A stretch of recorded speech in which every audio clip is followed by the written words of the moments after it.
ਹਾਂ ਸ਼ੀਤਲ ਠਾकुर, ਮੇਰੇ ਨਾਲ ਨੇ ਸੀਨੀਅਰ ਪੱਤਰਕਾਰ ਅਰਜੁਨ ਸ਼ਰਮਾ ਔਰ ਕੁਝ ਹੀ ਦੇਰ ਦੇ ਵਿੱਚ ਸਾਡੇ ਮਾਹਿਰ ਮਹਿਮਾਨ ਜਿਹੜੇ ਕਿ ਕਾਂਗਰਸ ਤੋਂ ਨੇ, ਕਮਲ ਸਹਿਗਲ ਜੀ ਸਾਡੇ ਨਾਲ ਜੁੜਨ ਵਾਲੇ ਨੇ। ਇਸ ਤੋਂ ਪਹਿਲਾਂ ਸਾਡੇ ਨਾਲ ਜੁੜਨ ਅਸੀਂ ਤੁਹਾਨੂੰ ਦੱਸ ਦਈਏ ਕਿ ਅੱਜ ਸਾਡਾ ਲਾਈਵ ਮੁੱਦਾ ਆਜ਼ਾਦੀ ਦਾ 75ਵਾਂ ਵਰੇਗੰਢ ਜਿਹੜਾ ਕਿ ਅੱਜ ਅਸੀਂ ਮਨਾ ਰਹੇ ਹਾਂ, ਪੂਰਾ ਦੇਸ਼ ਮਿਲ ਕੇ ਮਨਾ ਰਿਹਾ। ਅੱਜ ਤੋਂ ਪੂਰੇ 75 ਸਾਲ ਪਹਿਲਾਂ ਅਸੀਂ ਆਜ਼ਾਦ ਹੋਏ। ਜਦੋਂ ਅਸੀਂ ਆਜ਼ਾਦ ਹੋਏ ਉਸ ਵੇਲੇ ਸਾਡੇ ਦੇਸ਼ ਦੇ ਵਿੱਚ ਗਰੀਬੀ ਸੀ, ਭੁੱਖਮਰੀ ਸੀ, ਬੇਰੁਜ਼ਗਾਰੀ ਸੀ, ਬਹੁਤ ਏਦਾਂ ਦੀਆਂ ਮੁਸ਼ਕਲਾਂ ਸੀ। ਖਜ਼ਾਨਾ ਇੱਕ ਤਰ੍ਹਾਂ ਖਾਲੀ ਸੀ ਕਿਉਂਕਿ ਜਦੋਂ ਅੰਗਰੇਜ਼ ਸਾਨੂੰ ਇਹ ਮੁਲਕ ਦੇ ਕੇ ਗਏ ਤਾਂ ਬਹੁਤ ਕਮੀਆਂ ਭਰਪੂਰ ਇਹ ਮੁਲਕ ਸਾਨੂੰ ਮਿਲਿਆ। ਪਰ ਸਰਕਾਰਾਂ ਦੇ ਵੱਲੋਂ, ਕੁਝ ਮਾਹਿਰ ਆਗੂਆਂ ਦੇ ਵੱਲੋਂ ਅੱਗੇ ਵੱਧ ਕੇ ਦੇਸ਼ ਦਾ ਸੰਵਿਧਾਨ ਤਿਆਰ ਕੀਤਾ ਗਿਆ, ਜਿਹਦੇ ਵਿੱਚ ਲੋਕਾਂ ਨੂੰ ਸ਼ਕਤੀ ਦਿੱਤੀ ਗਈ। ਇਸ ਤੋਂ ਇਲਾਵਾ ਬਹੁਤ ਆਪਾਂ ਕਹਿ ਸਕਦੇ ਹਾਂ ਕਿ ਮੁਸ਼ਕਲਾਂ ਤੋਂ ਬਾਅਦ ਚੀਜ਼ਾਂ ਨੂੰ ਫਿਰ ਤੋਂ ਖੜਾ ਕੀਤਾ। ਸਿਰਫ ਅਸੀਂ ਹੀ ਨਹੀਂ, ਸਾਡੇ ਨਾਲ ਗੁਆਂਢੀ ਮੁਲਕ ਪਾਕਿਸਤਾਨ ਵੀ ਇੱਕ ਦਿਨ ਪਹਿਲਾਂ 14 ਅਗਸਤ ਨੂੰ ਆਜ਼ਾਦ ਹੋਇਆ। ਉਸਨੇ ਵੀ ਇੱਕ ਆਪਣੇ ਤੌਰ ਤੇ ਇੱਕ ਵੱਖਰਾ ਰਾਸ਼ਟਰ, ਇੱਕ ਵੱਖਰਾ ਦੇਸ਼ ਦੇ ਤੌਰ ਤੇ ਜ਼ਿੰਦਗੀ ਦੀ ਜਿਹੜੀ ਸ਼ੁਰੂਆਤ ਕੀਤੀ, ਮੁਲਕ ਨੂੰ ਇੱਕ ਵਾਰ ਪੈਰਾਂ ਤੋਂ ਖੜਾ ਕੀਤਾ ਔਰ ਅਸੀਂ ਵੀ ਉਸੇ ਤਰੀਕੇ ਦੇ ਨਾਲ ਚੱਲੇ। ਪਰ ਦੋਵਾਂ ਮੁਲਕਾਂ ਦੇ ਵਿੱਚ ਅੱਜ ਤੱਕ ਕੀ ਪ੍ਰਾਪਤੀਆਂ ਰਹੀਆਂ, ਕੀ ਕਮੀਆਂ ਰਹੀਆਂ, ਇਹਦੇ ਉੱਤੇ ਗੱਲਬਾਤ ਹੋਵੇਗੀ। ਗੱਲ ਕਰਦੇ ਹਾਂ, ਅਸੀਂ ਇੱਕ ਧਰਮ ਨਿਰਪੱਖ, ਪ੍ਰਭੂ ਸੱਤਾ ਸੰਪੰਨ ਦੇਸ਼ ਦੇ ਵਿੱਚ ਰਹਿ ਰਹੇ ਹਾਂ, ਆਜ਼ਾਦ ਮੁਲਕ ਦੇ ਵਿੱਚ ਰਹਿ ਰਹੇ ਹਾਂ। ਨੋ ਡਾਊਟ ਕਿ ਅਸੀਂ 1947 ਤੋਂ ਲੈ ਕੇ ਅੱਜ 2022 ਦੇ ਵਿੱਚ ਆ ਔਰ ਇਸ ਵਕਫੇ ਦੇ ਦਰਮਿਆਨ ਅਸੀਂ ਬਹੁਤ ਅੱਗੇ ਨਿਕਲ ਚੁੱਕੇ ਹਾਂ। ਬਹੁਤ ਚੀਜ਼ਾਂ ਦੇ ਵਿੱਚ ਅਸੀਂ ਤਰੱਕੀ ਕੀਤੀ ਹੈ, ਪਰ ਹਜੇ ਵੀ ਦੇਸ਼ ਨੂੰ ਕੁਝ ਚੀਜ਼ਾਂ ਦੀ ਕਮੀ ਜਿਹੜੀ ਖਲ ਰਹੀ ਹੈ। ਸਾਡੇ ਦੇਸ਼ ਦੇ ਵਿੱਚ ਹਜੇ ਵੀ ਕੁਝ ਇਹੋ ਜਿਹੀਆਂ ਚੀਜ਼ਾਂ ਨੇ ਜਿਨ੍ਹਾਂ ਦੇ ਉੱਤੇ ਕੰਮ ਕਰਨਾ ਬਾਕੀ ਹੈ। ਅਰਜੁਨ ਸ਼ਰਮਾ ਜੀ ਸਾਡੇ ਨਾਲ ਜੁੜੇ ਨੇ, ਇਹਨਾਂ ਨਾਲ ਗੱਲਬਾਤ ਕਰਦੇ ਹਾਂ। ਸਰ, ਕੀ ਕਹੋਗੇ? ਅੱਜ ਅਸੀਂ 75ਵਾਂ ਜਿਹੜਾ ਹੈ ਆਜ਼ਾਦੀ ਵਰੇਗੰਢ ਮਨਾ ਰਹੇ ਹਾਂ ਔਰ 25 ਸਾਲ ਬਾਅਦ 100 ਸਾਲ ਵੀ ਪੂਰੇ ਹੋ ਜਾਣੇ ਨੇ। ਕੀ ਟਾਰਗੇਟ ਹੋਣਾ ਚਾਹੀਦਾ ਹੈ ਔਰ ਦੇਸ਼ ਦੇ ਵਿੱਚ ਹੁਣ ਕੀ ਹੋਰ ਲੋੜ ਹੈ? 75 ਸਾਲ ਦਾ ਫਾਸਲਾ ਬਹੁਤ ਲੰਬਾ ਹੁੰਦਾ ਹੈ। ਲਗਭਗ 4 ਪੀੜ੍ਹੀਆਂ ਜਿਹੜੀਆਂ ਉਹ ਇਸ ਵਕਫੇ ਦੇ ਵਿੱਚ ਆ ਜਾਂਦੀਆਂ ਨੇ। ਜ਼ਾਹਿਰ ਹੈ ਕਿ ਜਦੋਂ ਅਸੀਂ ਆਜ਼ਾਦ ਹੋਏ ਸੀ, ਉਦੋਂ ਆਜ਼ਾਦੀ ਦੇ ਨਾਲ ਸਾਨੂੰ ਇੱਕ ਹੋਰ ਗਿਫਟ ਮਿਲਿਆ ਸੀ। ਸਾਡੇ ਦੇਸ਼ ਦਾ ਇੱਕ ਹਿੱਸਾ ਕੱਟ ਕੇ 2 ਨੇਸ਼ਨ ਥਿਊਰੀ ਦੇ ਬੇਸ ਤੇ ਪਾਕਿਸਤਾਨ ਬਣਾ ਦਿੱਤਾ ਗਿਆ ਸੀ। ਪਾਕਿਸਤਾਨ ਦਾ ਜਨਮ ਸਾਡੇ ਨਾਲੋਂ ਇੱਕ ਦਿਨ ਪਹਿਲਾਂ ਦਾ। ਉਹ 14 ਅਗਸਤ 1947 ਨੂੰ ਉਹਨਾਂ ਨੇ ਖੁਦ ਨੂੰ ਆਜ਼ਾਦ ਘੋਸ਼ਿਤ ਕੀਤਾ ਸੀ ਔਰ ਅਸੀਂ 15 ਅਗਸਤ ਨੂੰ ਕੀਤਾ। ਅਗਰ ਅਸੀਂ ਓਵਰਆਲ ਗੱਲ ਕਰੀਏ ਤੇ ਦੋਨਾਂ ਦੀ ਹੀ ਤੁਲਨਾ ਪਹਿਲਾਂ ਕਰਕੇ ਦੇਖੀਏ ਤਾਂ ਉਹ 'ਚ ਅਸੀਂ ਪਾਵਾਂਗੇ ਕਿ ਸਾਡੇ ਦੇਸ਼ ਦੀ ਲੀਡਰਸ਼ਿਪ ਔਰ ਸਾਡੇ ਦੇਸ਼ ਦੀ ਡੈਮੋਕ੍ਰੇਸੀ ਜਿਹੜੀ ਸੀ ਉਹ ਪਾਕਿਸਤਾਨ ਦੇ ਤੁਲਨਾ 'ਚ ਬਹੁਤ ਜ਼ਿਆਦਾ ਅੱਛੀ ਰਹੀ, ਬਹੁਤ ਜ਼ਿਆਦਾ ਦੇਸ਼ ਦੇ ਪ੍ਰਤੀ ਲਾਇਲ ਰਹੀ ਔਰ ਬਹੁਤ ਜ਼ਿਆਦਾ ਦੇਸ਼ ਨੂੰ ਮਜ਼ਬੂਤ ਕਰਨ ਵਾਲੀ ਸਾਬਿਤ ਹੋਈ ਜੀ।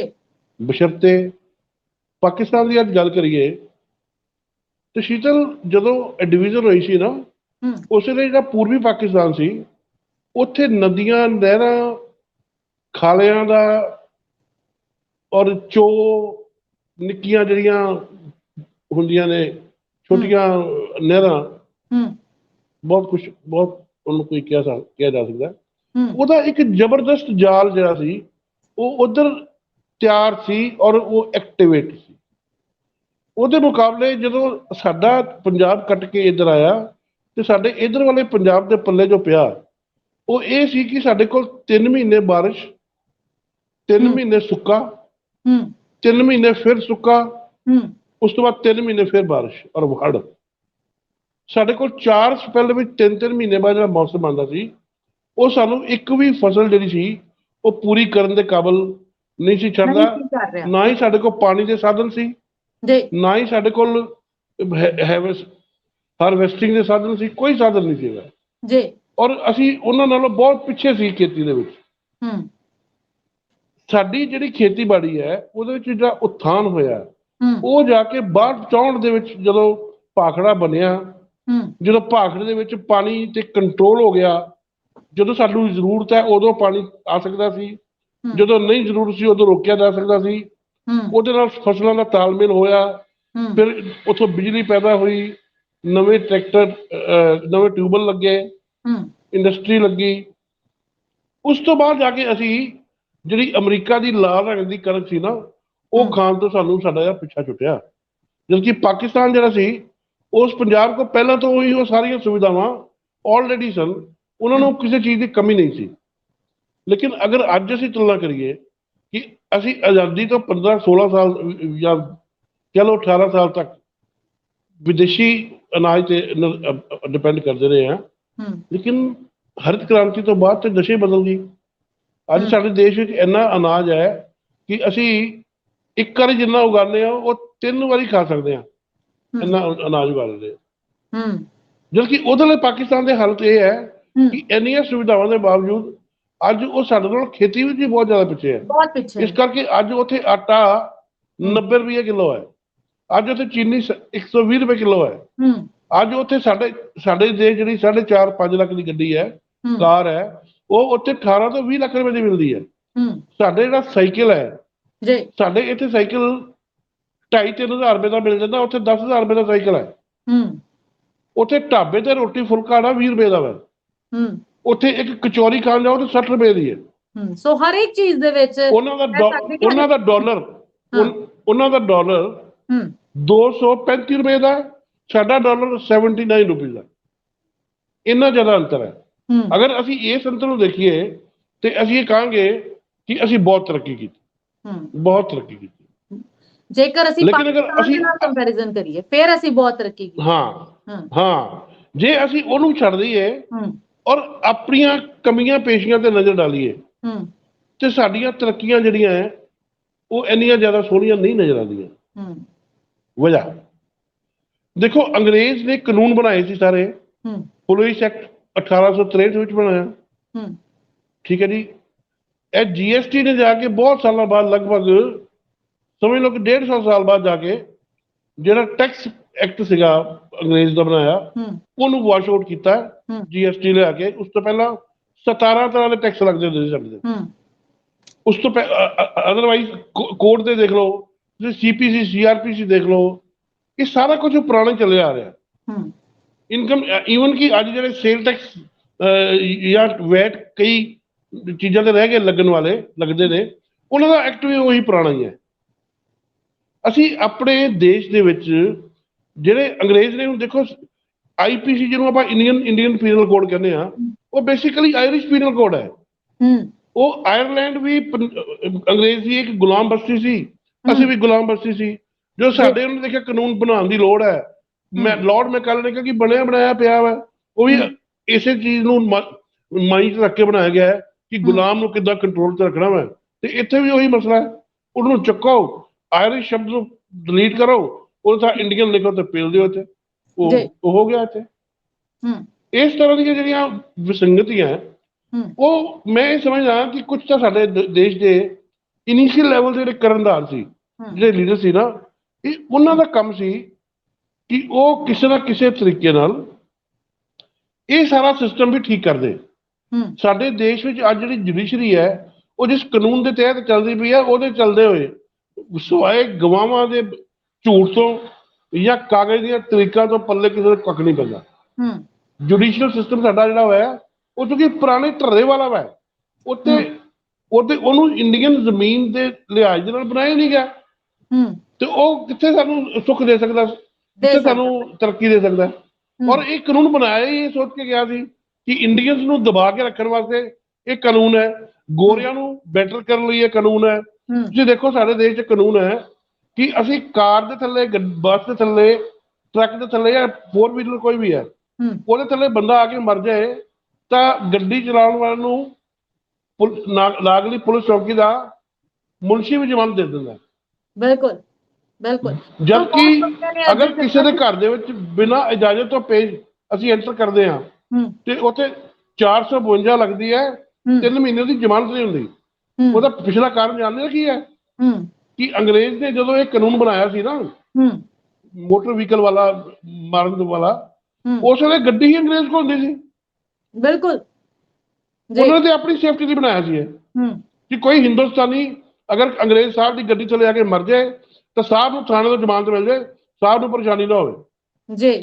ਇਸੇ ਤਰ੍ਹਾਂ ਉਹ ਇੱਕ ਬਹੁਤ ਛੋਟੀ ਜਿਹੀ ਕਿਦਾਂ ਮੈਂ ਸੰਖਿਆ ਸੀਗੇ, ਲਗਭਗ 1 ਲੱਖ ਇਸ ਦੇਸ਼ ਤੇ ਰਾਜ ਕਰਨ ਲਈ। ਉਹਨੂੰ ਇਹ ਡਰ ਸੀ ਕਿ ਅਗਰ ਹਿੰਦੁਸਤਾਨੀ ਇਕੱਠੇ ਹੋ ਕੇ ਸਾਡੇ ਘਰ ਤੇ ਆ ਕੇ ਹਮਲਾ ਕਰਤਾ ਇਕੱਠੇ ਹੋ ਕੇ ਤੁਹਾਨੂੰ ਮਾਰ ਕੇ ਆ ਕੇ ਤੇ ਕੀ ਕਰਾਂਗੇ, ਉਹਦੇ ਲਈ 452। ਇਸ ਤਰ੍ਹਾਂ ਤੁਸੀਂ ਇੱਕ ਇੱਕ ਐਕਟ ਚੱਕ ਕੇ ਦੇਖੀ ਜਾਓ, ਇੱਕ ਇੱਕ ਐਕਟ ਦਾ ਇਹ ਛਿਲਕਾ ਲਾ ਕੇ ਦੇਖੋਗੇ ਨਾ, ਤੇ ਉਹਦੇ ਵਿੱਚ ਤੁਹਾਨੂੰ ਇਹ ਨਜ਼ਰ ਆਏਗਾ ਕਿ ਇਹ 'ਚ ਹਿੰਦੁਸਤਾਨੀ ਨੂੰ ਕਿੱਦਾਂ ਦਬਾ ਕੇ ਰੱਖਣਾ ਵਾ, ਔਰ ਸ਼ਾਸਨ ਕਰਨ ਵਾਲਾ ਵਕਤ ਜਿਹੜਾ ਉਹਨੂੰ ਕਿੱਦਾਂ ਉਹਦਾ ਫਾਇਦਾ ਮਿਲਣਾ ਵਾ, ਉਹ ਇੱਕ ਇੱਕ ਕਰਕੇ ਚੀਜ਼ ਤੁਹਾਨੂੰ ਨਜ਼ਰ ਆਏਗੀ। ਤੁਸੀਂ ਅਦਾਲਤਾਂ ਦੇ ਵਿੱਚ ਚੱਲਦੇ ਸਾਰੇ ਸਿਸਟਮ ਨੂੰ ਦੇਖੋ। ਬਿਲਕੁਲ, ਆਪਾਂ ਸਿਸਟਮ ਦੀ ਗੱਲ ਕਰਦੇ ਹਾਂ ਅਰਜੁਨ ਜੀ। ਜਿੱਦਾਂ ਆਪਾਂ ਪਹਿਲਾਂ ਗੱਲ ਕੀਤੀ ਕਿ 1947 ਚ ਜਦੋਂ ਅਸੀਂ ਆਜ਼ਾਦ ਹੋਏ, ਪਾਕਿਸਤਾਨ ਇੱਕ ਦਿਨ ਪਹਿਲਾਂ ਆਪਣਾ ਮੁਲਕ ਬਣਾ ਗਿਆ ਔਰ ਅਸੀਂ ਆਜ਼ਾਦ ਹੋਏ, ਉਸ ਟਾਈਮ ਵੀ ਕੁਝ ਕਮੀਆਂ ਸੀ ਜਿਨ੍ਹਾਂ ਨੂੰ ਅੱਜ ਥੋੜਾ ਜਿਹਾ ਸੁਧਾਰ ਲਿਆ ਗਿਆ, ਹਨਾ। ਪਰ ਜੇਕਰ ਅਸੀਂ 2022 ਦੀ ਗੱਲ ਕਰੀਏ, 2022 ਦੇ ਵਿੱਚ ਬਹੁਤ ਏਦਾਂ ਦੀਆਂ ਕਮੀਆਂ ਨੇ ਜਿਨ੍ਹਾਂ ਬਾਰੇ ਚਿੰਤਾ ਆਪਾਂ ਕਹਿ ਸਕਦੇ ਹਾਂ ਕਿ ਦੇਸ਼ ਨੂੰ ਲੈਣੀ ਪਏਗੀ। ਗੱਲ ਕਰੂੰਗੀ ਮੈਂ ਤੁਹਾਡੇ ਨਾਲ ਇੱਥੇ ਗਰੀਬੀ ਦੀ, BPL ਰੇਖਾ ਦੇ ਉੱਤੇ ਜਿਹੜੇ ਲੋਕ ਰਹਿ ਰਹੇ ਨੇ ਉਹਨਾਂ ਦੀ। 2011 ਦੇ ਵਿੱਚ ਕਹਿੰਦੇ ਜਿਹੜਾ ਸਰਵੇ ਹੋਇਆ ਸੀ ਉਹਦੇ ਵਿੱਚ 26 ਕਰੋੜ ਜਿਹੜੀ ਜਨਸੰਖਿਆ ਸੀ ਉਹ BPL ਪਰਿਵਾਰਾਂ ਦੀ ਸੀ। ਪਰ 2022 ਤੱਕ ਆਂਦਿਆਂ ਵਿੱਚ COVID-19 ਦੀ ਜਿਹੜੀ ਮਹਾਮਾਰੀ ਵੀ ਸਾਨੂੰ ਸਾਹਮਣਾ ਕਰਨਾ ਪਿਆ, ਉਹ ਵੀ ਇੱਕ ਕਾਰਨ ਸੀ ਜਿਹਦੇ ਕਾਰਨ ਇਹਦੇ ਵਿੱਚ ਵਾਧਾ ਹੋਇਆ, BPL ਪਰਿਵਾਰਾਂ ਦੇ ਵਿੱਚ ਵਾਧਾ ਹੋਇਆ। ਸੋ ਪਹਿਲੀ ਗੱਲ ਇਹ ਹੈ ਕਿ ਸਾਖਰਤਾ ਦੀ ਗੱਲ ਬਾਅਦ ਚ ਕਰਦੇ ਹਾਂ, ਆਪਾਂ ਰੋਜ਼ਗਾਰ ਦੀ ਬਾਅਦ ਚ ਕਰਦੇ ਹਾਂ, ਕਿ ਪਹਿਲਾਂ ਤਾਂ BPL ਪਰਿਵਾਰਾਂ ਨੂੰ ਉੱਪਰ ਚੱਕਣ ਦੇ ਲਈ ਜਿਹੜੀ ਚਿੰਤਾ ਹੈ ਹਜੇ ਵੀ ਉਦਾਂ ਹੀ ਬਰਕਰਾਰ ਹੈ ਜਿਹੜੀ ਪਹਿਲਾਂ ਸੀਗੀ।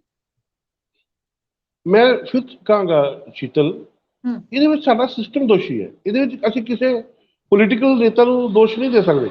ਉਹ ਦੇਖੋ, ਹਰ ਸੱਤਾਧਾਰੀ ਜਿਹੜਾ ਵਾ ਉਹ ਚਾਹੁੰਦਾ ਤਾਂ ਜ਼ਰੂਰ ਹੈ ਕਿ ਉਹ ਕੋਈ ਨਾ ਕੋਈ ਡਿਵੈਲਪਮੈਂਟ ਕਰੇ, ਕੋਈ ਨਵੀਂ ਤੋਂ ਨਵੀਂ ਚੀਜ਼ ਕਰੇ।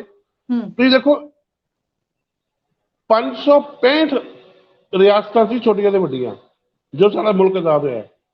ਪਾਕਿਸਤਾਨ ਵਾਲੇ ਪਾਸੇ ਨਵਾਬ ਨਹੀਂ ਸੀ ਹੈਗੇ, ਉਧਰ ਜ਼ਿਮੀਂਦਾਰ ਔਰ ਜਗੀਰਦਾਰ ਸੀਗੇ, ਇਸ ਕਰਕੇ ਉਹਨਾਂ ਨੂੰ ਉਨੀ ਸਮੱਸਿਆ ਨਹੀਂ ਆਈ।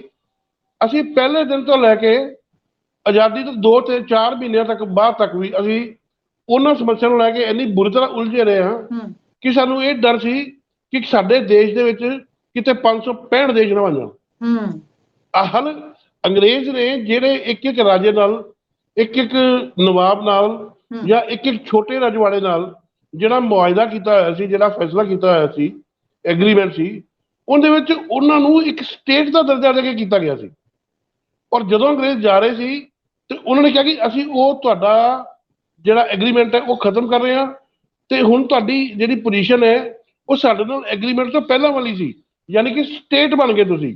ਔਰ ਤੁਸੀਂ ਸੋਚੋ ਕਿ ਉਸ ਵੇਲੇ ਇਹ ਕਿੰਨਾ ਵੱਡਾ ਖਤਰਨਾਕ ਸਾਡੇ ਸਾਹਮਣੇ ਸੱਚ ਆਇਆ ਕਿ ਅਗਰ ਇਹ 565 ਸਟੇਟਾਂ ਬਣ ਗਈਆਂ ਹਿੰਦੁਸਤਾਨ ਦੇ ਵਿੱਚ, ਹਰ ਨਿੱਕੀ ਨਿੱਕੀ ਸਟੇਟ ਆਪਣੀ ਕਰੰਸੀ ਚਲਾਉਣ ਲੱਗ ਗਈ, ਹਰ ਨਿੱਕੀ ਨਿੱਕੀ ਸਟੇਟ ਆਪਣੀ ਸੈਨਾ ਰੱਖਣ ਲੱਗ ਗਈ, ਤੇ ਦੇਸ਼ ਇੱਕ ਕਿੱਦਾਂ ਰਹਿ ਸਕਦਾ ਸੀ।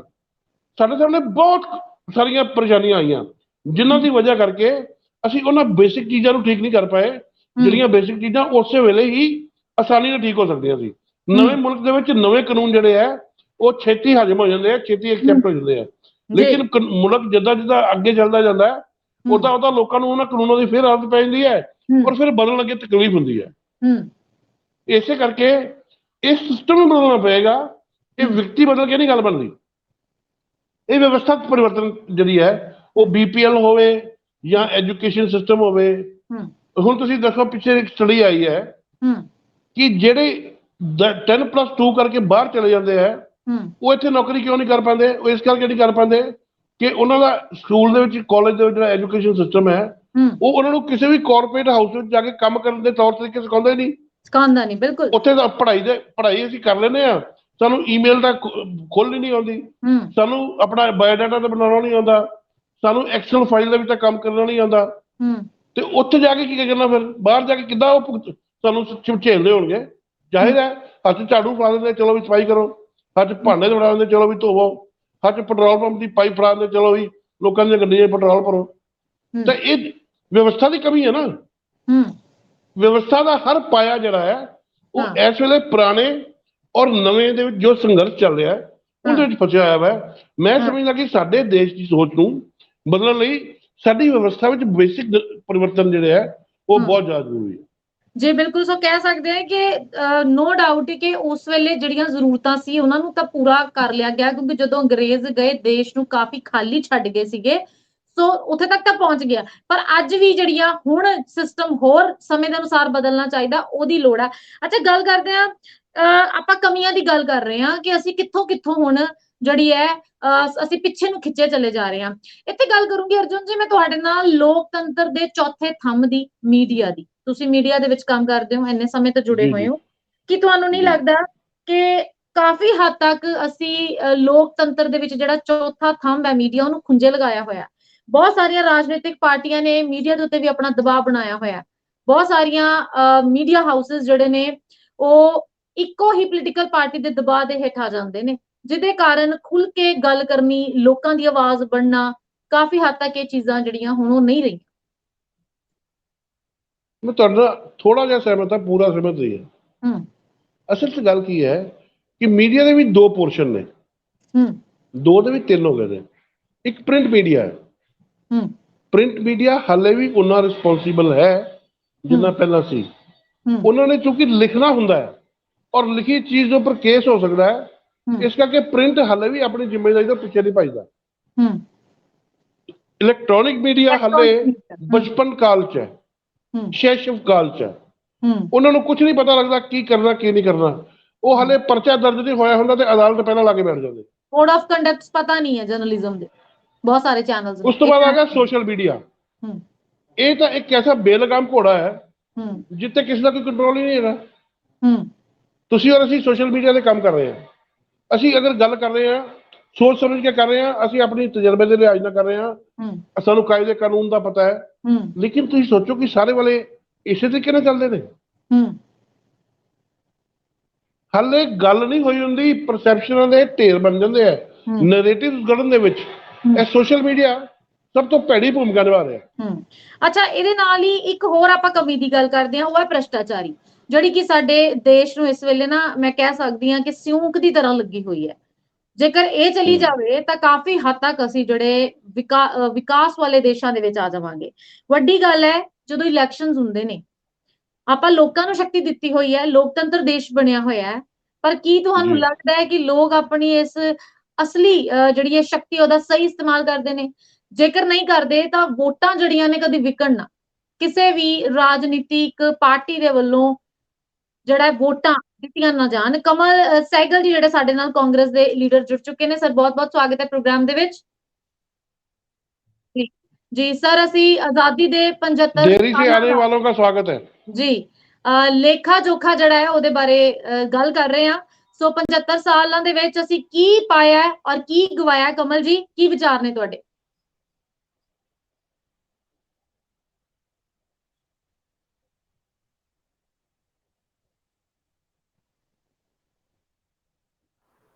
ਉਹਦੇ ਵਿੱਚ ਪਾਕਿਸਤਾਨ ਲਈ ਜਿਹੜਾ ਸਾਡਾ ਪੜੋਸੀ ਮੁਲਕ ਬਣਿਆ, ਇਹਦੋਂ ਤਾਂ ਇੱਕ ਤਾਂ ਸਾਡੀ ਜਦੋਂ ਵੰਡ ਹੋਈ, ਜਦੋਂ ਸਾਡੇ ਚੋਂ ਸਪਲਿਟ ਹੋ ਕੇ ਦੂਸਰਾ ਮੁਲਕ ਬਣਿਆ ਪਾਕਿਸਤਾਨ, ਤੇ ਹਿੰਦੁਸਤਾਨ ਲਈ ਉਦੋਂ ਮੈਂ ਸਮਝਦਾ ਕਿ ਬਹੁਤ ਸਾਰੀਆਂ ਮੁਸ਼ਕਲਾਂ ਔਰ ਬਹੁਤ ਸਾਰੇ ਇਹਨਾਂ ਦੇ ਪਹਿਲੂ ਸੀ ਜਿਨ੍ਹਾਂ ਤੇ ਬਹੁਤ ਕੰਮ ਕਰਨ ਦੀ ਲੋੜ ਸੀ ਔਰ ਬੜੇ ਡਿਸੀਜ਼ਨ ਲੈਣ ਦਾ ਸਮਾਂ ਸੀ ਉਹ। ਕਿਉਂਕਿ ਕਰੀਬਨ 565 ਛੋਟੀਆਂ ਜਿਹੜੀਆਂ ਰਿਆਸਤਾਂ ਸੀਗੀਆਂ, ਇੱਕ ਤਾਂ ਸਾਰਿਆਂ ਨਾਲੋਂ ਵੱਡੀ ਗੱਲ ਅੰਗਰੇਜ਼ ਜਾ ਰਹੇ ਸੀ ਔਰ ਅਸੀਂ ਉਹਨਾਂ ਰਿਆਸਤਾਂ ਦੇ ਸਾਰੇ ਰਾਜਾ ਸੀ ਜਿਹੜੇ ਉਹਨਾਂ ਨੂੰ ਆਪਣੇ ਨਾਲ ਮਿਲਾਣਾ ਸੀ, ਜਾਂ ਕਿਉਂਕਿ ਅੰਗਰੇਜ਼ਾਂ ਦੇ ਕੁਝ ਐਗਰੀਮੈਂਟ ਉਹਨਾਂ ਨਾਲ ਇਦਾਂ ਦੇ ਹੋਏ ਸੀ ਕਿਉਂਕਿ ਉਹ ਅੱਧ ਦੇ ਪਾਰਟਨਰ, ਹਾਫ ਹਿੱਸੇ ਦੇ ਪਾਰਟਨਰ ਸੀ ਉਹਨਾਂ ਨਾਲ ਹਰ ਕੰਮ 'ਚ। ਔਰ ਜਾਂ ਤਾਂ ਗਵਰਨਮੈਂਟ ਆਫ ਇੰਡੀਆ ਜਿਹੜੀ ਭਾਰਤ ਸਰਕਾਰ ਹੈ ਉਹ ਉਹਨਾਂ ਨੂੰ ਉਹ ਸਾਰੀਆਂ ਟਰਮਸ ਤੇ ਐਜ਼ ਇਟ ਇਜ਼ ਲੈਂਦੀ, ਤੇ ਜਾਂ ਫਿਰ ਉਹ ਉਹਨਾਂ ਨੂੰ ਕਿਸੇ ਵੀ ਤਰੀਕੇ ਆਪਣੇ ਵਿੱਚ ਮਿਲਾਣਾ ਜਿਹੜਾ ਸੀ ਉਹ ਬਹੁਤ ਜ਼ਰੂਰੀ ਸੀ। ਤੇ ਸਾਡੇ ਵਿੱਚ ਉਦੋਂ ਲੋਹ ਪੁਰਸ਼ ਹੋਏ ਜਿਹੜੇ ਸਰਦਾਰ ਵੱਲਭ ਭਾਈ ਪਟੇਲ, ਜਿਨ੍ਹਾਂ ਨੇ ਬਹੁਤ ਹੀ ਮੈਂ ਸਮਝਦਾ ਕਿ ਵਧੀਆ ਤਰੀਕੇ ਨਾਲ ਔਰ ਲੋਹੇ ਦੀ ਲੱਠ ਵਾਂਗ, ਜਿੱਦਾਂ ਕਹਿੰਦਾ ਕੋਈ ਬੰਦਾ ਖੜਾ ਹੋ ਜਾਂਦਾ ਮੁਰਦਾ ਨਹੀਂ, ਉਹਨਾਂ ਨੇ ਦੇਸ਼ ਲਈ ਉਹ ਜੋ ਕਰ ਗਏ, ਜਿੱਦਾਂ ਭਗਵਾਨ ਨੇ ਸਾਖਸ਼ਾਤ ਉਹਨਾਂ ਨੂੰ ਇੱਕ ਤਾਕਤ ਦਿੱਤੀ, ਪ੍ਰਵਾਨ ਕੀਤੀ ਸੀ, ਔਰ ਉਹ ਬਹੁਤ ਹੀ ਵਧੀਆ ਔਰ ਬਹੁਤ ਹੀ ਵੱਡਾ ਕੰਮ ਕਰ ਗਏ, ਜਿਹਦੇ ਵਿੱਚ ਨੋ ਡਾਊਟ ਕਿ ਕੁਝ ਅੰਗਰੇਜ਼ ਜਿਹੜੇ ਸਾਡੇ ਤੇ ਹੁਕਮ ਕਰਦੇ ਰਹੇ ਉਹਨਾਂ ਦੇ ਸ਼ਾਸਕਾਂ ਨੇ ਉਹਨਾਂ ਦੀ ਮਦਦ ਕੀਤੀ, ਕੁਝ ਆਵਾਮ ਨੇ, ਆਵਾਮ ਦਾ ਬਹੁਤ ਵੱਡਾ ਵਿਸ਼ਵਾਸ ਸੀ ਉਹਨਾਂ 'ਚ, ਉਹ ਉਹਨਾਂ ਦੀ ਤਾਕਤ ਸੀ ਆਵਾਮ ਜਿਹੜਾ ਹੈ, ਕਿਉਂਕਿ ਉਹ ਦੇਸ਼ ਲਈ ਕੰਮ ਕਰ ਰਹੇ ਸੀ ਔਰ ਨਿਸ਼ਪਕਸ਼ ਹੋ ਕੇ ਕੰਮ ਕਰ ਰਹੇ ਸੀ ਔਰ ਬਗੈਰ ਕਿਸੇ ਲਾਲਚ ਤੋਂ ਕੰਮ ਕਰ ਰਹੇ ਸੀ, ਜਿਸ ਕਰਕੇ ਉਹ ਕਾਮਯਾਬ ਹੋਏ। ਕਿਉਂਕਿ ਸਾਰਿਆਂ ਨਾਲੋਂ ਪਹਿਲੀ ਜਿਹੜੀ ਪ੍ਰੋਬਲਮ ਸੀ ਉਹਨਾਂ ਲਈ, ਮੈਨੂੰ ਯਾਦ ਹੈ ਕਿ ਜੂਨਾਗੜ੍ਹ ਔਰ ਟਰਵਨਕੋਰ ਦੋ ਜਿਹੜੇ ਸੀਗੇ ਰਿਆਸਤ, ਇਹ ਨਹੀਂ ਉਹਨਾਂ ਦੇ ਵਿੱਚ ਸ਼ਾਮਲ ਹੋਣ ਲਈ ਤਿਆਰ ਸੀਗੇ। ਇੱਕ ਤੀਸਰੀ ਰਿਆਸਤ ਜਿਹੜੀ ਵੱਡੀ ਸੀ ਉਹ ਹੈਦਰਾਬਾਦ ਸੀ, ਜਿਹੜੀ ਕਿ ਉਹ ਵੀ ਉਹਨਾਂ ਦੇ ਜਿਹੜੇ ਸੀਗੇ ਕੀ ਨਾਮ ਹੈ ਰਾਜਾ ਉਸ ਵੇਲੇ ਦੇ, ਜਿਹੜੇ ਉਹਨਾਂ ਦੇ ਨਵਾਬ ਸੀ ਮੀਰ ਕਾਸਿਮ, ਔਰ ਉਹ ਵੀ ਨਹੀਂ ਚਾਹੁੰਦੇ ਸੀ ਹਿੰਦੁਸਤਾਨ ਦੇ ਨਾਲ ਮਿਲਣਾ। ਬਟ ਬਾਕੀ ਸਾਰੀਆਂ ਜਿਹੜੀਆਂ ਛੋਟੀਆਂ ਰਿਆਸਤਾਂ ਸੀਗੀਆਂ, ਕਿਉਂਕਿ ਉਹ ਸਾਡੇ ਵਿੱਚ ਆਲਮੋਸਟ ਬੜੀ ਹੀ ਵਧੀਆ ਤਰੀਕੇ ਨਾਲ ਪਲਾਨ ਕਰਕੇ ਉਹਨਾਂ ਨੂੰ ਆਪਸ 'ਚ ਸ਼ਾਮਲ ਕਰ ਲਿਆ ਗਿਆ। ਮੈਂ ਸਮਝਦਾ ਕਿ ਜਿੱਥੇ ਤੱਕ ਸਾਡੇ ਨਾ ਮਾਊਂਟ ਬੈਟਨ ਔਰ ਇੱਕ ਉਹਨਾਂ ਦੇ ਸੀਗੇ ਜਿਹੜੇ ਪੀਏ ਮਾਊਂਟ ਬੈਟਨ ਦੇ ਅਸਿਸਟੈਂਟ ਸੀਗੇ ਮਿਸਟਰ ਮੈਨਨ, ਉਹਨਾਂ ਨੇ ਮਿਸਟਰ ਮੈਨਨ ਨੇ ਵੀ ਬੜਾ ਵਧੀਆ ਰੋਲ ਅਦਾ ਕੀਤਾ। ਉਹਨਾਂ ਨੇ ਮਾਊਂਟ ਬੈਟਨ ਨੂੰ ਇੱਕ ਗੱਲ ਸਮਝਾਈ ਔਰ ਉਹਨਾਂ ਦੇ ਦਿਮਾਗ 'ਚ ਪਾਈ, ਕਿਉਂਕਿ ਉਸ ਵੇਲੇ ਜਿਹੜਾ ਨਾ ਕਿਸੇ ਵੀ ਵੱਡੇ ਜਿਹੜੇ ਸ਼ਾਸਕ ਜਾਂ ਵੱਡੇ ਰਾਜਾ ਹੁੰਦੇ ਆ, ਜਦੋਂ ਤੁਸੀਂ ਉਹਨਾਂ ਦੇ ਜਿਹੜੇ ਸਲਾਹਕਾਰ ਸਿਪਾਹ ਸਲਾਰ ਜਿਹੜੇ ਜਾਂ ਉਹਨਾਂ ਦੇ ਸਲਾਹਕਾਰ ਜਿਹੜੇ ਨੇ, ਉਹ ਕਿੰਨਾ ਉਹਨਾਂ ਦੇ ਉੱਤੇ ਫੇਥ ਕਰਦੇ ਆ ਔਰ ਕਿੰਨਾ ਨਹੀਂ ਫੇਥ ਕਰਦੇ, ਇਹ ਬੜਾ ਜ਼ਰੂਰੀ ਹੁੰਦਾ। ਤੇ ਮਿਸਟਰ ਮੈਨਨ ਤੇ ਬੜਾ ਫੇਥ ਸੀ ਕਰਦੇ ਮਾਊਂਟ ਬੈਟਨ, ਔਰ ਉਹਨਾਂ ਨੇ ਇੱਕ ਗੱਲ ਉਹਨਾਂ ਦੇ ਦਿਮਾਗ 'ਚ ਪਾ ਦਿੱਤੀ ਕਿ ਸਰ, ਕਿਉਂਕਿ ਇਹ ਜਿਹੜਾ ਕੰਮ ਹੈ ਇਹਦੇ 'ਚ ਤੁਸੀਂ ਸਰਦਾਰ ਪਟੇਲ ਜੀ ਦੀ ਮਦਦ ਕਰੋ, ਔਰ ਇਸ ਕਰਕੇ ਮਦਦ ਕਰੋ ਕਿ ਤਾਂ ਕਿ ਹਿੰਦੁਸਤਾਨ ਦਾ ਆਵਾਮ ਤੁਹਾਨੂੰ ਪਿਆਰ ਦੀ ਨਿਗਾਹ ਨਾਲ ਦੇਖੇ, ਤੁਹਾਨੂੰ ਨਫ਼ਰਤ ਨਾਲ ਨਾ ਦੇਖੇ। ਔਰ ਇਹ ਸੱਚਾਈ ਵੀ ਸੀ ਕਿ ਜੇ ਉਹ ਰਿਆਸਤਾਂ ਦੇ ਰਾਜੇ ਅਲੱਗ-ਅਲੱਗ ਆਪਣਾ ਛੋਟੇ-ਛੋਟੇ ਉਹ ਬਣਾ ਲੈਂਦੇ ਔਰ ਲੜਦੇ ਆਪਸ ਦੇ ਵਿੱਚ, ਤੇ ਹਿੰਦੁਸਤਾਨ ਲਈ ਉਹ ਬੜੀ ਵੱਡੀ ਪ੍ਰੋਬਲਮ ਵਾਲੀ ਗੱਲ ਸੀ। ਫਿਰ ਮਾਊਂਟ ਬੈਟਨ ਨੇ ਉਹਨਾਂ ਦੇ ਗੱਲ ਦਿਲ 'ਚ ਬਹਿ ਗਈ, ਔਰ ਉਹਨਾਂ ਨੇ ਆਪਣੇ ਜਿੰਨੇ ਵੀ ਉਹਨਾਂ ਨੂੰ ਸਾਰੇ, ਕਿਉਂਕਿ ਹੁਣ ਜਾਣ ਲੱਗੀ ਗਵਰਨਮੈਂਟ ਸੀ, ਸਾਰਿਆਂ ਨੂੰ ਪਤਾ ਸੀ ਅੰਗਰੇਜ਼ ਜਾ ਰਹੇ ਆ ਹਿੰਦੁਸਤਾਨ 'ਚੋਂ, ਉਹ ਆਪਣੇ ਪੂਰੇ ਪ੍ਰੋਪਰ ਡਰੈਸਅਪ ਹੋ ਕੇ, ਮੈਨੂੰ ਜਿੱਥੇ ਤੱਕ ਪਤਾ ਹੈ, ਉਹ ਸਾਰੇ ਜਿੰਨੇ ਵੀ ਸਟਾਰਸ ਉਹਨਾਂ ਨੂੰ ਅੰਗਰੇਜ਼ਾਂ ਦੇ ਕੋਲ ਮਿਲੇ ਦੇ ਸੀਗੇ, ਜਿੰਨੇ ਵੀ ਉਹਨਾਂ ਨੂੰ ਅਵਾਰਡ ਮਿਲੇ ਦੇ ਸੀਗੇ, ਉਹ ਪੂਰਾ ਡਰੈਸਅਪ ਹੋ ਕੇ ਦਿੱਲੀ ਦੇ ਵਾਇਸਰਾਇਸ ਹਾਊਸ ਉਹਨਾਂ ਨੇ ਮੀਟਿੰਗ ਕੀਤੀ ਔਰ ਸਾਰੇ ਰਾਜਿਆਂ ਨੂੰ ਕਾਲ ਕੀਤਾ। ਔਰ 565 ਰਿਆਸਤਾਂ ਚੋਂ ਆਲਮੋਸਟ 450 ਜਾਂ 470 80 ਜਾਂ 500 ਤੋਂ ਨੇੜੇ ਜਿਹੜੀਆਂ ਰਿਆਸਤਾਂ ਸੀ, ਰਾਜੇ ਸੀ, ਉਹਨਾਂ ਨੇ ਕਿਹਾ ਕਿ ਵੀ ਤੁਹਾਡਾ ਜਿਹੜਾ ਹੈ ਹਿੰਦੁਸਤਾਨ ਦੇ ਨਾਲ ਜੁੜ ਜਾਣਾ ਬਿਹਤਰ ਹੈ ਔਰ ਇਹਦੇ 'ਚ ਹੀ ਤੁਹਾਡਾ ਭਵਿੱਖ ਹੈ।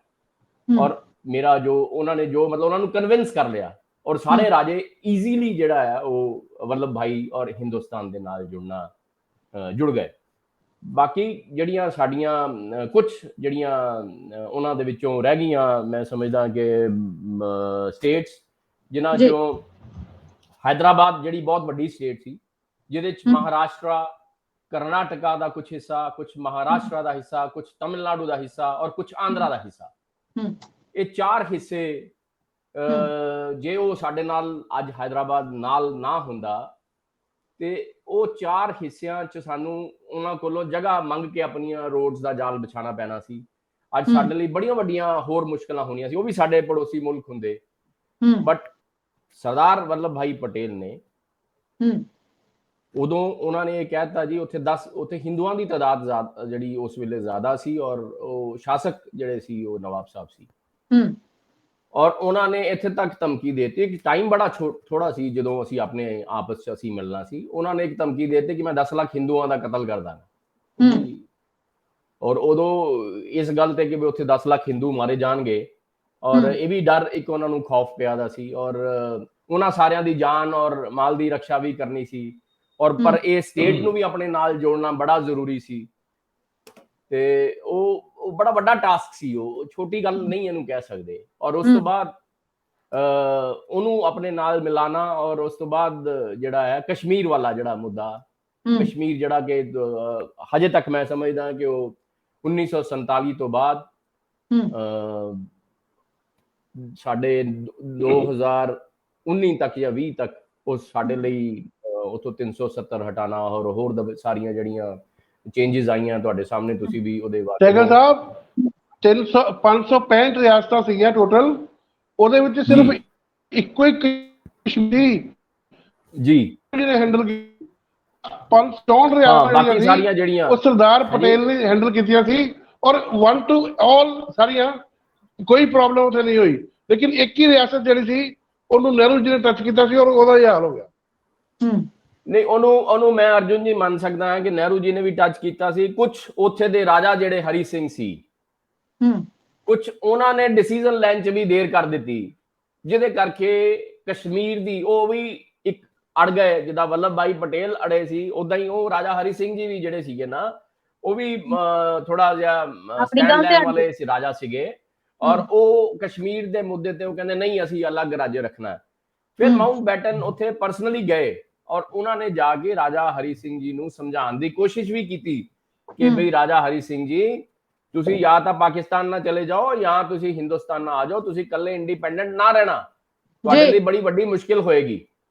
ਬਟ ਰਾਜਾ ਹਰੀ ਸਿੰਘ ਜੀ ਨੇ ਉਹਨਾਂ ਦਾ ਇਹ ਸੁਝਾਅ ਹਜੇ ਸੋਚ ਰਹੇ ਸੀ ਜਾਂ ਅੰਡਰ ਕੰਸੀਡਰੇਸ਼ਨ ਸੀ, ਨਹੀਂ ਮੰਨਿਆ। ਉਸ ਤੋਂ ਬਾਅਦ ਇਮੀਡੀਏਟਲੀ ਪਾਕਿਸਤਾਨ ਨੇ ਨਹੀਂ, ਕੁਝ ਕਬਾਇਲੀਆਂ ਨੇ, ਕੁਝ ਕਬਾਇਲੀ ਜਿਹੜੇ ਸੀ ਆਲੇ ਦੁਆਲੇ ਦੇ ਜਿਹੜੇ ਸੀਗੇ ਉੱਥੇ ਦੇ, ਉਹਨਾਂ ਨੇ ਕਸ਼ਮੀਰ ਤੇ ਹਮਲਾ ਬੋਲ ਦਿੱਤਾ ਔਰ ਕਸ਼ਮੀਰ ਤੇ ਚੜ੍ਹਾਈ ਕਰ ਦਿੱਤੀ। ਤੇ ਫਿਰ ਉਹ ਟਾਈਮ ਜਿਹੜਾ ਸੀ ਨਾ, ਬੜਾ ਕ੍ਰੂਸ਼ੀਅਲ ਟਾਈਮ ਸੀ। ਇਧਰੋਂ ਹਿੰਦੁਸਤਾਨ ਨਵਾਂ ਅਲੱਗ, ਹਜੇ ਸਾਨੂੰ ਨਵੇਂ ਕੁਝ ਚੰਦ ਲੰਮੇ ਹੀ ਹੋਏ ਸੀ ਅਲੱਗ ਹੋਇਆ ਨੂੰ, ਔਰ ਇੱਕ ਪਾਸੇ ਪਾਕਿਸਤਾਨ ਸਾਡੇ ਚੋਂ ਸਪਲਿਟ ਹੋ ਕੇ ਨਵਾਂ ਦੇਸ਼ ਬਣ ਗਿਆ। ਅਸੀਂ ਹਜੇ ਅੰਗਰੇਜ਼ਾਂ ਤੋਂ ਪ੍ਰੋਪਰਲੀ ਸਾਨੂੰ ਜਿਹੜੀ ਹੈ ਉਹ ਇੰਡੀਪੈਂਡੈਂਸ ਜਿਹੜੀ ਮਿਲੀ, ਆਜ਼ਾਦੀ ਜਿਹੜੀ ਮਿਲੀ, ਐਡੀ ਵੱਡੀ ਲੜਾਈ ਲੜ ਕੇ ਅਸੀਂ ਸਾਨੂੰ ਸਾਹ ਵੀ ਨਹੀਂ ਆਇਆ ਸੀ ਹਜੇ। ਔਰ ਇਹ ਜਿਹੜੀਆਂ ਸਾਰੀਆਂ ਨਵੀਆਂ ਪ੍ਰੋਬਲਮ ਸਾਡੇ ਤੇ ਖੜੀਆਂ ਹੋਈਆਂ ਸੀ ਸਾਡੇ ਸਾਹਮਣੇ। ਜੀ ਔਰ ਉਹਦੇ ਤੇ ਉਹ ਮੈਨੂੰ ਯਾਦ ਹੈ ਕਿ ਹਰੀ ਸਿੰਘ ਜੀ ਨੇ ਜਦੋਂ ਸਾਰੇ ਰਾਜਿਆਂ ਨੇ, ਸਾਰੇ ਕਬਾਇਲੀਆਂ ਨੇ ਉਹਨਾਂ ਤੇ ਹਮਲਾ ਕਰ ਦਿੱਤਾ, ਫਿਰ ਆਪਣੇ ਜਿਹੜੇ ਪ੍ਰਾਈਮ ਮਿਨਿਸਟਰ ਉਹਨਾਂ ਦੇ ਸੀਗੇ ਹਰੀ ਸਿੰਘ ਜੀ ਦੇ, ਕੀ ਨਾਮ, ਮੈਨੂੰ ਨਾਮ ਉਹਨਾਂ ਦਾ ਥੋੜਾ ਮਾਫ ਕਰਨਾ ਭੁੱਲ ਗਿਆ ਜੀ ਮੈਂ, ਔਰ ਉਹ ਮੇਹਰ ਚੰਦ ਬਹਾਦਰ, ਉਹ ਇੰਡੀਆ ਇਹਨਾਂ ਕੋਲ ਆਏ। ਅਰਜੁਨ ਜੀ ਨੂੰ ਯਾਦ ਹੈ, ਸਾਡੇ ਨਹਿਰੂ ਸਾਹਿਬ ਕੋਲ। ਹਾਂਜੀ, ਅਰਜੁਨ ਜੀ ਨੂੰ ਨਾਮ ਯਾਦ ਹੈ? ਅਰਜੁਨ ਜੀ ਨੂੰ ਯਾਦ ਹੈ, ਅਰਜੁਨ ਜੀ ਨੂੰ ਯਾਦ ਹੋਏਗਾ। ਤੇ ਅਰਜੁਨ ਜੀ ਦੀ ਜਿਹੜੀ ਮੈਮਰੀ ਬਹੁਤ ਮੈਂ ਰਿਸਪੈਕਟ ਕਰਦਾ ਜੀ, ਬਹੁਤ ਇਹਨਾਂ ਦੀ ਫਾਸਟ ਹੈ ਔਰ ਬੜੀ ਗੂੜੀ ਹੈ ਜੀ। ਉਹਨਾਂ ਦੇ ਫਿਰ ਮੈਨੂੰ ਯਾਦ ਹੈ ਜੀ, ਉਹ ਆਏ ਹੈਲਪ ਲੈਣ ਲਈ, ਔਰ ਵੱਲਭ ਭਾਈ ਪਟੇਲ ਜੀ ਇੱਕਦਮ ਨਹੀਂ ਮੰਨੇ, ਔਰ ਮਾਊਂਟ ਬੈਟਨ ਜੀ ਨੇ ਉਦੋਂ ਇੱਕ ਸ਼ਰਤ ਰੱਖ ਦਿੱਤੀ ਉਸ ਵੇਲੇ ਕਿ ਅਸੀਂ ਭਾਰਤੀ ਸੈਨਾ ਤਾਂ ਭੇਜਾਂਗੇ, ਪਹਿਲਾਂ ਤੁਸੀਂ ਜਿਹੜਾ ਸਾਡੇ ਨਾਲ ਜਿਹੜੀ ਸਾਡੀ ਸਾਈਨ ਕਰੋ ਡਾਕੂਮੈਂਟ, ਜਿਹੜਾ ਕਿ ਉਸ ਵੇਲੇ ਦਾ ਬਹੁਤ ਜ਼ਰੂਰੀ ਡਾਕੂਮੈਂਟ ਸੀ ਕਿ ਤੁਸੀਂ ਸਾਡੇ ਚ ਮਰਜਰ ਡਾਕੂਮੈਂਟ ਜਿਹੜਾ ਸੀਗਾ ਕਿ ਤੁਸੀਂ ਸਾਡੇ ਚ ਆਪਣਾ ਕਸ਼ਮੀਰ ਮਰਜ ਹੋ ਗਿਆ। ਉਹ ਉਸ ਦੌਰਾਨ ਨਹਿਰੂ ਜੀ ਉਹਨਾਂ ਨੂੰ ਕਹਿ ਰਹੇ ਸੀ ਕਿ ਬਈ ਉੱਥੇ ਬਹੁਤ ਜ਼ਿਆਦਾ ਤਬਾਹੀ ਹੋ ਜਾਣੀ, ਬਹੁਤ ਜ਼ਿਆਦਾ ਕੰਮ ਖਰਾਬ ਹੋ ਜਾਣਾ, ਕੋਈ ਕਬਾਇਲੀ ਅੰਦਰ ਵੜ ਚੁੱਕੇ ਹੈ ਔਰ ਉਹਨਾਂ ਨੇ ਕਸ਼ਮੀਰ ਤੇ ਕਬਜ਼ਾ ਕਰ ਜਾਣਾ। ਪਰ ਮੈਨਨ ਸਾਹਿਬ ਨਹੀਂ ਮੰਨ ਰਹੇ ਸੀ, ਔਰ ਮੈਨਨ ਸਾਹਿਬ ਦੀ ਗੱਲ ਨੂੰ ਨਹਿਰੂ ਜੀ ਡਿਨਾਈ ਵੀ ਨਹੀਂ ਕਰ ਸਕਦੇ ਸੀ। ਉਸ ਕੰਮ 'ਚ ਜਿਹੜੀ ਦੇਰੀ ਹੋਈ ਉਹਦੇ ਕਰਕੇ ਕਾਫੀ ਉਹ ਲੋਕ ਕਸ਼ਮੀਰ ਦੇ ਮਤਲਬ ਆਲਮੋਸਟ ਐਂਟਰ ਕਰ ਗਏ। ਔਰ ਮੈਨੂੰ ਯਾਦ ਹੈ ਕਿ ਉਹ ਜਦ ਤੱਕ ਉੱਥੇ ਇੱਕ ਗਲਤੀ ਉਹਨਾਂ ਲੋਕਾਂ ਕੋਲ ਹੋਈ, ਔਰ ਸਾਡੇ ਲਈ ਉਹ ਬਹੁਤ ਬੈਸਟ ਹੋਇਆ ਕਿ ਕਸ਼ਮੀਰ ਦਾ ਜਿਹੜਾ 에ਅਰਪੋਰਟ ਸੀ ਉਹਨਾਂ ਦੇ ਕਬਜ਼ੇ 'ਚ ਨਹੀਂ ਆ ਸਕਿਆ। ਜਦ ਉਹ ਡਾਕੂਮੈਂਟ ਸਾਈਨ ਹੋ ਕੇ ਸਾਡੇ ਤੱਕ ਪਹੁੰਚਿਆ, ਹਿੰਦੁਸਤਾਨ ਗਵਰਨਮੈਂਟ ਤੱਕ ਪਹੁੰਚਿਆ, ਔਰ ਜਦੋਂ ਸਾਡਾ ਪਹਿਲਾ ਜਹਾਜ਼ ਜਦੋਂ ਉੱਥੇ ਲੈਂਡ ਕੀਤਾ, ਕਿਉਂਕਿ 에ਅਰਪੋਰਟ ਸਾਡੀ ਆਰਮੀ ਨੇ ਦਬਾ 에ਅਰਪੋਰਟ ਤੇ ਕਬਜ਼ਾ ਕੀਤਾ ਔਰ 에ਅਰਪੋਰਟ ਨੂੰ ਸਾਰਾ ਘੇਰ ਆਪਣੇ ਬਸ ਚ ਕਰ ਲਿਆ। ਫਿਰ ਦੂਜਾ ਪਲੇਨ, ਤੀਜਾ ਪਲੇਨ, ਔਰ ਜਲਦੀ ਉਹ ਉੱਥੇ ਕਾਬਜ਼ ਹੋਣੇ ਸ਼ੁਰੂ ਹੋ ਗਏ, ਔਰ ਉਹਨਾਂ ਨੇ ਇੰਚ ਇਹ ਫੁੱਟਾਂ ਦੇ ਹਿਸਾਬ ਨਾਲ ਜਗ੍ਹਾ ਦੇ ਉੱਤੇ ਆਪਣੇ ਕਬਜ਼ੇ ਸ਼ੁਰੂ ਕਰ ਦਿੱਤੇ।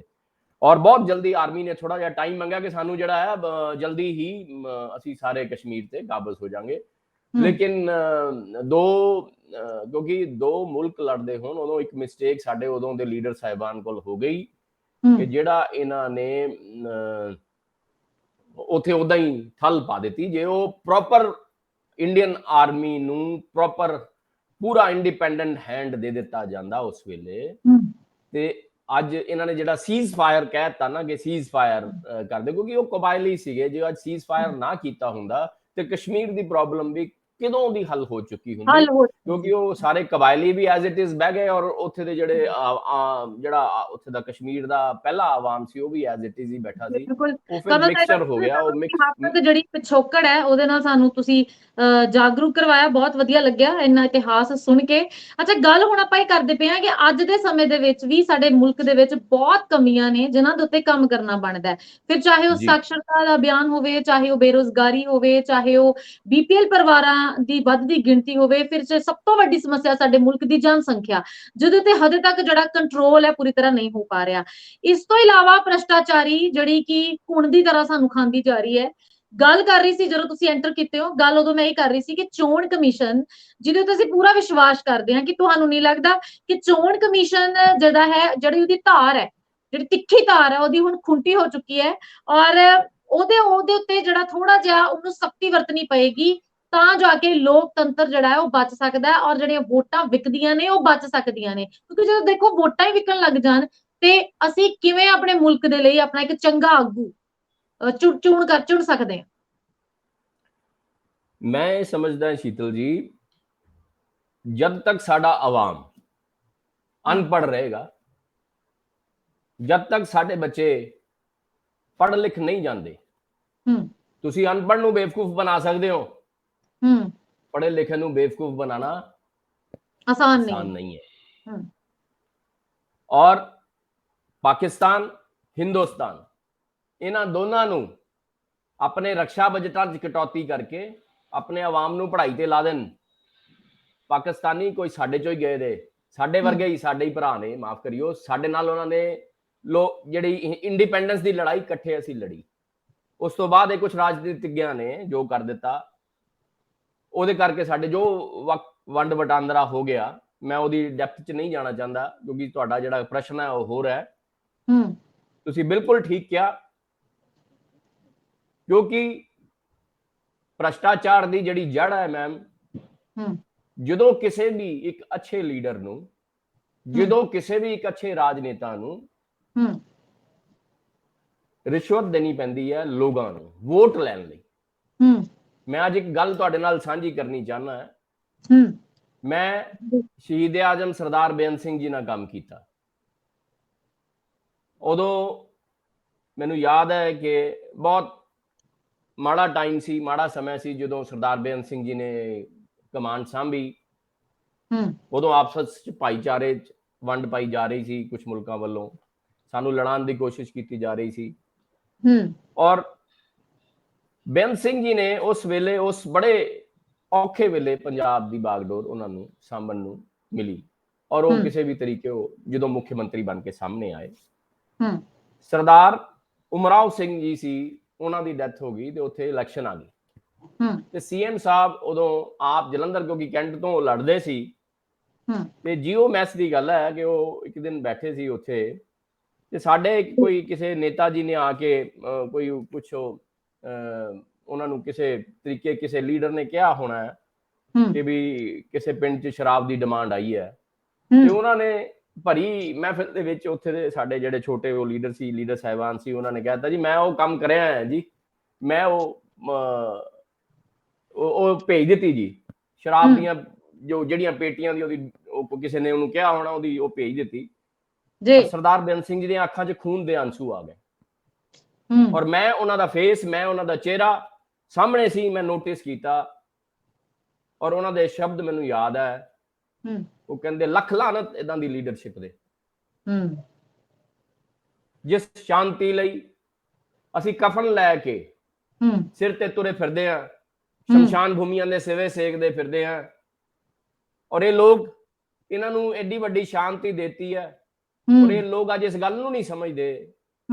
ਅੱਜ ਵੀ ਇਹ ਸ਼ਰਾਬ ਕਰਕੇ, ਜੇ ਸ਼ਰਾਬ ਦੇ ਕੇ ਸਾਨੂੰ ਵੋਟਾਂ ਲੈਣੀਆਂ ਪੈਂਦੀਆਂ, ਜੇ ਸ਼ਰਾਬ ਦੇ ਕੇ ਜਾਂ ਕੋਈ ਰਿਸ਼ਵਤ ਦੇ ਕੇ ਸਾਨੂੰ ਕੋਈ ਵੋਟ ਲੈਣੀ ਪੈਂਦੀ ਹੈ, ਤੇ ਸਾਨੂੰ ਲਾਹਨਤ ਏਦਾਂ ਦੇ ਕੰਮ ਦੇ। ਕਿਉਂਕਿ ਇੱਕ ਸੱਚਾ ਨੇਤਾ ਜਿਹੜਾ ਨਾ, ਜਦੋਂ ਉਹਦੀ ਅੱਖਾਂ 'ਚ ਅੱਜੂ ਆ ਜਾਣ, ਉਹਨੂੰ ਬੜਾ ਦੁੱਖ ਲੱਗਦਾ ਹੈ, ਬੜਾ ਦੁੱਖ ਲੱਗਦਾ। ਬਿਲਕੁਲ ਤੁਹਾਡੀ ਗੱਲ ਠੀਕ ਹੈ। ਵਾਸਤਵ 'ਚ ਸਾਡਾ ਜਿਹੜਾ ਸਮਾਜ ਹੈ, ਕਹਿੰਦੇ ਗੁਲਾਮੀ ਤੋਂ ਬਾਅਦ ਜਿਸਨੇ ਆਜ਼ਾਦੀ ਵੇਖੀ ਹੈ, ਅਸੀਂ ਤਾਂ ਨਹੀਂ ਖੈਰ ਵੇਖੀ, ਅਸੀਂ ਤੇ ਆਜ਼ਾਦ ਮੁਲਕ ਦੇ ਵਿੱਚ ਪੈਦਾ ਹੋਏ ਆ, ਪਰ ਜਿਨ੍ਹਾਂ ਨੇ ਗੁਲਾਮੀ ਦੇਖੀ ਔਰ ਉਹਨਾਂ ਨੂੰ ਆਜ਼ਾਦੀ ਮਿਲੀ, ਉਹਨਾਂ ਦੇ ਮੂੰਹੋਂ ਸੁਣਿਆ ਗਿਆ, ਜਿਹੜੇ ਕਿ ਅੱਜ ਸਾਡੇ ਵਿੱਚ ਨਹੀਂ ਹਨ, ਉਹ ਕਹਿੰਦੇ ਨੇ ਕਿ ਆਜ਼ਾਦੀ ਬਹੁਤ ਵੱਡੀ ਚੀਜ਼ ਹੈ, ਬਹੁਤ ਮੁਸ਼ਕਲ ਦੇ ਨਾਲ ਮਿਲੀ ਹੈ ਔਰ ਇਹਦਾ ਸਹੀ ਸਹੀ ਹੈ। ਇਸਤੇਮਾਲ ਹੋਣਾ ਚਾਹੀਦਾ ਹੈ, ਸਹੀ ਢੰਗ ਦੇ ਨਾਲ ਇਹਨੂੰ ਮੰਨਣਾ ਚਾਹੀਦਾ ਹੈ। ਪਰ ਸ਼ਾਇਦ ਅੱਜ ਅਸੀਂ ਭੁੱਲ ਚੁੱਕੇ ਹਾਂ ਕਿ ਅਸੀਂ ਕਿਸ ਤਰ੍ਹਾਂ ਗੁਲਾਮ ਸੀ, ਕਿਹੋ ਜਿਹੀਆਂ ਬੰਦਿਸ਼ਾਂ ਦੇ ਵਿੱਚ ਅਸੀਂ ਬੱਝੇ ਹੋਏ ਸੀ ਤੇ ਅੱਜ ਅਸੀਂ ਆਜ਼ਾਦ ਆ, ਸਾਨੂੰ ਕੀ ਕੁਝ ਮਿਲਿਆ। ਥੋੜਾ ਜਿਹਾ ਅਰਜੁਨ ਸ਼ਰਮਾ ਪ੍ਰੋਗਰਾਮ ਦੇ ਵਿੱਚ ਜਾਂਦੇ ਜਾਂਦੇ ਹੁਣ ਦਰਸ਼ਕਾਂ ਨੂੰ ਦੱਸ ਕੇ ਜਾਓ ਕਿ ਗੁਲਾਮ ਹੋਣਾ ਤੇ ਆਜ਼ਾਦ ਹੋਣਾ, ਦੋਨਾਂ ਚੀਜ਼ਾਂ ਦੇ ਵਿੱਚ ਫਰਕ ਕੀ ਹੈ ਔਰ ਸਾਨੂੰ ਇਸ ਆਜ਼ਾਦੀ ਨੂੰ ਸਹੀ ਢੰਗ ਨਾਲ ਕਿੱਦਾਂ ਮੰਨਣਾ ਚਾਹੀਦਾ।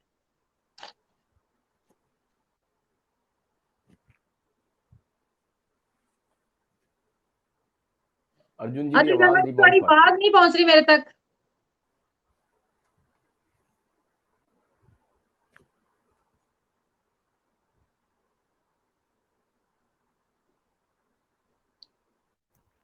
अर्जुन जी ਤੁਸੀਂ ਆਵਾਜ਼ ਨਹੀਂ ਆ ਰਹੀ ਤੁਹਾਡੀ।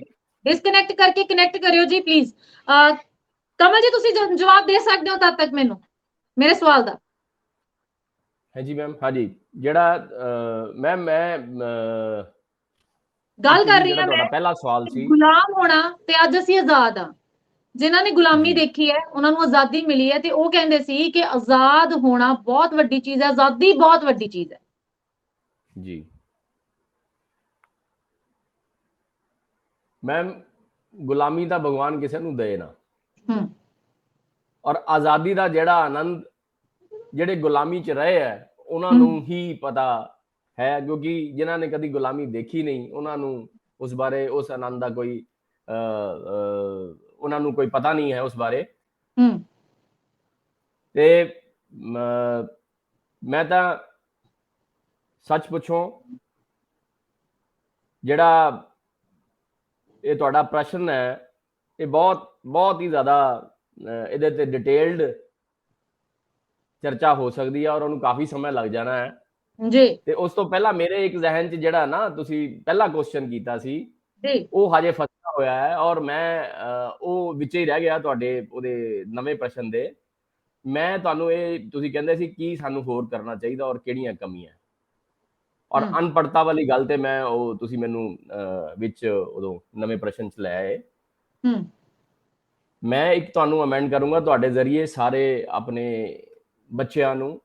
ਅੱਜ ਅਸੀਂ 75ਵੇਂ ਗਣਤੰਤਰ ਦਿਵਸ ਤੇ ਇਕੱਠੇ ਹੋਏ ਆ ਔਰ ਮੇਰੀ ਇੱਕ ਰਿਕੁਐਸਟ ਹੈ ਸਾਰੇ ਆਪਣੇ ਹਿੰਦੁਸਤਾਨ ਦੇ ਜਿਹੜੇ ਨਵਯੁਵਕ ਨੇ, ਜਿਹੜੇ ਆਈਟੀ ਕਰਕੇ ਬੱਚੇ ਜਿਹੜੇ ਇੰਜੀਨੀਅਰਸ ਬਣ ਰਹੇ ਨੇ ਜਾਂ ਬਣੇ ਨੇ ਔਰ ਜਿਹੜੇ ਖਾਸ ਤੌਰ ਤੇ ਇਲੈਕਟ੍ਰੋਨਿਕ ਇੰਜੀਨੀਅਰਸ ਨੇ, ਮੈਂ ਤੁਹਾਡੇ ਜ਼ਰੀਏ ਤੁਹਾਡੇ ਮਾਧਿਅਮ ਜ਼ਰੀਏ ਉਹਨਾਂ ਤੱਕ ਇੱਕ ਰਿਕੁਐਸਟ ਔਰ ਉਹਨਾਂ ਨੂੰ ਇੱਕ ਸਵਾਲ ਦੇਣਾ ਚਾਹੁੰਦਾ ਹਾਂ। ਅੱਜ 2022 ਚ ਜੀ ਹਿੰਦੁਸਤਾਨ ਪਹੁੰਚ ਚੁੱਕਾ ਹੈ ਔਰ ਸਾਡੇ ਭਾਰਤ ਦੇ ਵੱਡੇ ਵੱਡੇ ਜਿਹੜੇ ਲੋਕ ਨੇ ਔਰ ਵੱਡੇ ਵੱਡੇ ਇੰਜੀਨੀਅਰਸ ਨੇ। ਜੀ ਅਰਜੁਨ ਜੀ ਦੀ ਆਵਾਜ਼ ਆ ਰਹੀ ਹੈ ਜੀ ਅਰਜੁਨ ਜੀ।